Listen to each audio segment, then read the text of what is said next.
For Lab 5, you're asked to design a 3 by 3 multiplier. So you have A as 3 bits, B as 3 bits, and your output is 6 bits. So to write the test bench, you know that A can assume 8 values and B can assume 8 values because A is 3 bits and B is 3 bits. So you get a total of 64 combinations for A and B. Enumerating all the combinations in your test bench is going to be a very tedious task. So I'm going to show you a better way to write your test bench so that you can account for all the combinations. For this, I'm going to assume a random circuit. So this is my circuit. It has one input, which is 4 bits, and one output, which is 6 bits. Since you have 4 bits, you have 2 power 4 combinations, which is 16. So let's write the test bench. Now I assume that I have a file called mycircuit.vhd which describes the working of the circuit. We are interested in writing the testbench.vhd. So here's how the test bench goes. Include the libraries, library IEEE, use IEEE dot standard logic underscore 1164 dot all. Now we are going to use another library. We say use IEEE dot numeric underscore std dot all. I'm going to show you which functionality we are going to use in the numeric underscore std dot all. Entity is the same. Entity test bench is. Let's write the architecture. Architecture arch of test bench is. First thing is the component declaration. So component my underscore circuit is. So it has one input which is 4 bits long. So we write A in standard logic vector 2 down to 0, and it has one output F, which is out standard logic vector 5 down to 0, end component. Next, let's do the signal declaration. So we are going to have two signals. Signal A is standard logic vector down to this should be 3 down to 0, and signal F, which should be 5 down to 0. Let's begin the architecture. So we have begin, UT or device under test, instantiate the component.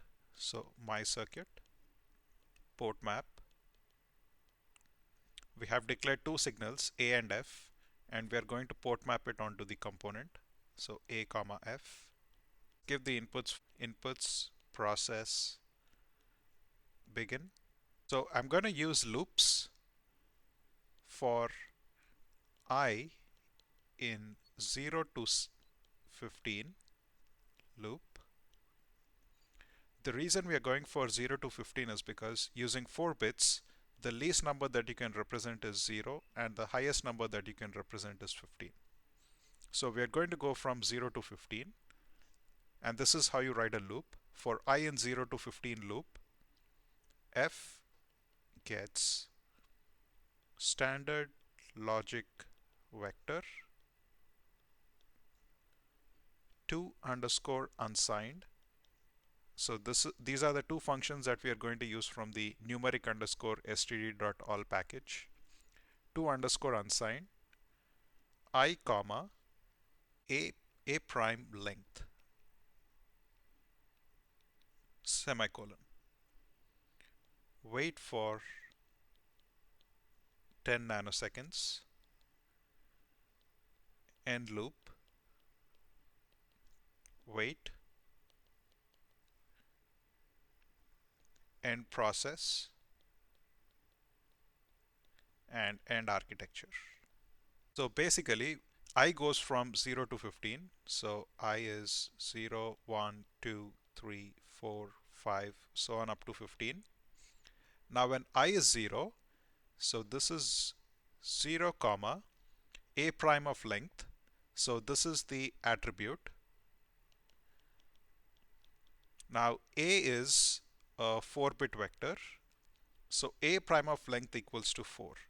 So what this does is it's going to represent 0 using 4 bits. So this would be 0, 0, 0, 0. And we convert it back into standard logic vector. So it's going to do this. So standard logic vector is something that is inherent to VHDL. So we need to convert it into standard logic vector. Similarly, when I is 1, 1 in 4 bits is nothing but 0, 0, 0, 1, and make it into standard logic. Remember, this is unsigned, so there's no sign involved. It's all positive numbers. Again, for 2 in 4 bits, it's going to be 0, 0, 1, 0, and make it into standard logic vector. Way you can populate all the numbers from 0 to 15 in standard logic vectors.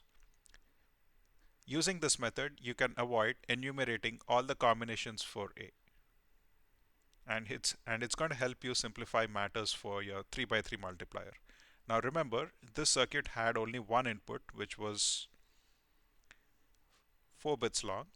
Now for the multiplier, you have one input which is 3 bits and the other input which is 3 bits. So to get all the possible combinations for A and B, you have to use a nested loop. Basically, for the nested loop, A is equals to 0 or standard logic vector 0. B should take the values 0, 0, 0, 0, 0, 1, 0, 0, 1, 0, 0, 1, 1, so on up to 1, 1, 1. Again, when A equals to 0, 0, 1, B should take all these values again. So you have to use nested loops.